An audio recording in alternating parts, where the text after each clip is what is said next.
เฒ่าแก่โบราณได้สอนเฮามาว่าให้เฮาเฮ็ดดีไว้ไผบ่เห็นก็ตามสร้างถ้าเฮาเฮ็ดดีแล้วไผบ่ย่องก็สร้างเขาเพราะว่าความดีนั่นมันตกน้ำบ่ไหลตกไฟบ่ไหม้เพิ่นว่าสวัสดีท่านผู้ชมทุกท่านยินดีต้อนรับสู่รายการเสียงเทียนลาวข่าวประเสริฐข้าพเจ้าคือแสงทองแสงทิพย์วันนี้ข้าพเจ้าจะพาท่านผู้ชมไปเบิ่งชีวิตของชายคนหนึ่งซึ่งได้ตกอยู่ในมรสุมแห่งชีวิตพอมีมารผจญในชีวิตของเราจนเฮ็ดให้ชีวิตของเรานั้นเกือบสูญเสียไปถ้าท่านผู้ชมได้ฟังเรื่องราวของชายคนนี้ท่านผู้ชมอาจจะคิดว่าชายคนนี้เป็นคนที่โชคร้ายที่สุดคนหนึ่งต้นสายปลายเหตุของเรื่องนี้เป็นมาแนวใดนั้นคอยเฮาไปเบิ่งเอาอยู่ในพระคัมภีร์ลูกาบทที่10ข้อ30ฮอด37พระเยซูทรงตอบว่ามีชายคนหนึ่งลงจากกรุงเยรูซาเล็มจะไปเมืองเยริโกและตกในมือพวกปุ่นนั่นได้แก้เอาเครื่องนุ่งผู้นั้นไปทั้งทุบตีแล้วปะทิ้งไว้เกือบตายบังเอิญมีปโรหิตตนหนึ่งได้ลงไปทางนั้นเมื่อเห็นคนนั้นก็เว้นไปฝากอื่นเสียมีคนหนึ่งในพวกเลวีก็เฮ็ดเหมือนกันเมื่อมาถึงบนนั้นได้เห็นแล้วก็เว้นกายไปฝากอื่นเสียแต่ไทสมาเรียคนหนึ่งได้เดินทางมาถึงคนนั้นท่านเห็นแล้วก็มีใจเมตตาแล้วเข้าไปเอาผ้าพันบาทให้และเอาน้ำมันกับเหล้าแว่งทอกใส่บาทนั้นจึงโจมขึ้นขี่สัตว์ของตนเองพาไปถึงโรงแรมบ่อนหนึ่งแล้วเอาใจใส่บัวระบัดลาวถึงวันหน้ามาท่านได้ออกเงิน2 เดนาริโอนให้เจ้าของโรงแรมบอกว่าจงเอาใจใส่บัวระบัดคนนี้เนอะถ้าทานจ่ายเกินนี้ไปเท่าใดเมื่อเฮากลับมาก็จะใส่ให้วันนี้ข้าพเจ้าอยากจะพาท่านผู้ชมไปสังเกตเบิ่งเรื่องนี้อย่างใกล้ชิดว่ามันมีบทสอนใจสำหรับพวกเฮาอย่างใดทุกมื้อนี้พระคัมภีร์บ่ได้บอกรายละเอียดว่าชายคนนี้เป็นไผและมีจุดประสงค์แนวใดเราจึงได้เที่ยวทางเส้นนั้นเพียงลำพังเพราะว่าตามประวัติศาสตร์ทางเส้นนั้นเป็นทางที่บ่ปลอดภัยคนที่เที่ยวทางเส้นนั้นมักจะถูกโจรปล้นในระยะทางมันเป็นทางลัดระหว่างเมืองเยรูซาเล็มไปสู่เมืองเยริโกและขณะที่เรากำลังเดินทางไปนั่นสิ่งที่เราย่านกลัวที่สุดก็ได้เกิดขึ้นกับเรา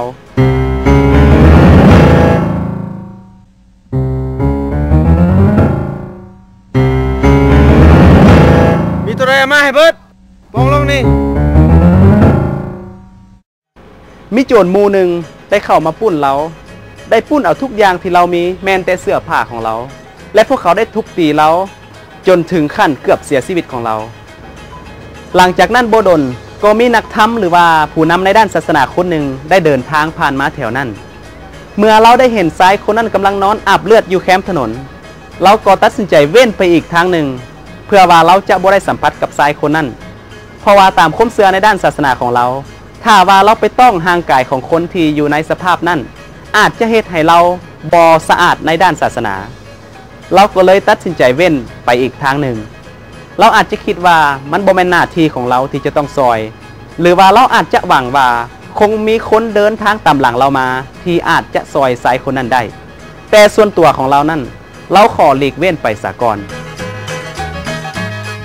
และบ่ดนหลังจากนั้นก็มีชายคนหนึ่งจากเผ่าเลวีได้เดินทางผ่านมาแถวนั้นเช่นกัน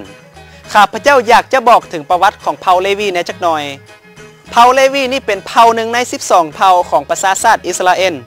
พระเจ้าได้ทรงเลือกเขาไว้รับใช้พระองค์ในพระวิหารเพราะพวกเขาได้แสดงความสัตย์ซื่อต่อพระองค์ตั้งแต่สมัยโมเสสมาแล้ว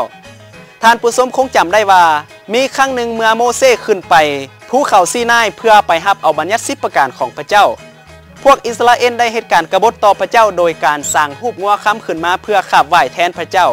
และตามประวัติศาสตร์มีแต่เผ่าเลวีเท่านั้นที่บ่ได้เฮ็ดตามประชาชนอิสราเอลเพราะฉะนั้นพระเจ้าจึงเลือกพวกเขาให้เป็นตระกูลของปุโรหิตเป็นผู้รับใช้บรบัดพระองค์ในพระวิหารของพระเจ้าแม้แต่ทานเอโรนและทานโมเสสก็มาจากตระกูลนี้เช่นกันถ้าสิเว้าตามภาษาบ้านเฮาทุกมื้อนี้พวกเขาคือข้าราชการของพระเจ้า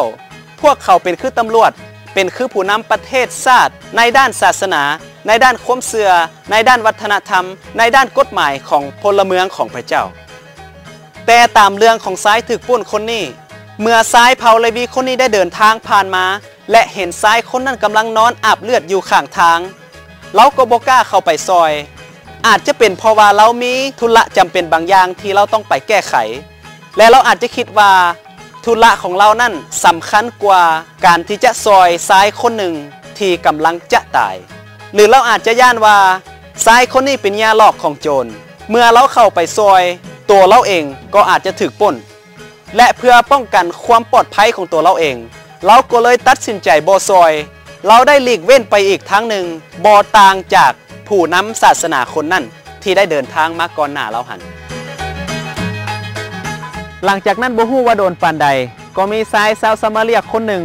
ซึ่งเป็นชาวต่างชาติได้เดินทางมาแถวนั้นเหมือนกัน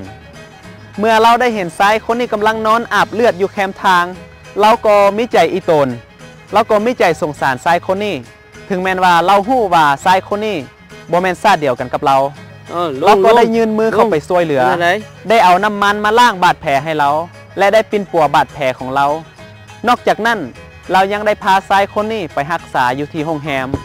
ซึ่งในสมัยนั้นก็คือกับห้องหมอห้องพยาบาลในสมัยทุกมื้อนี้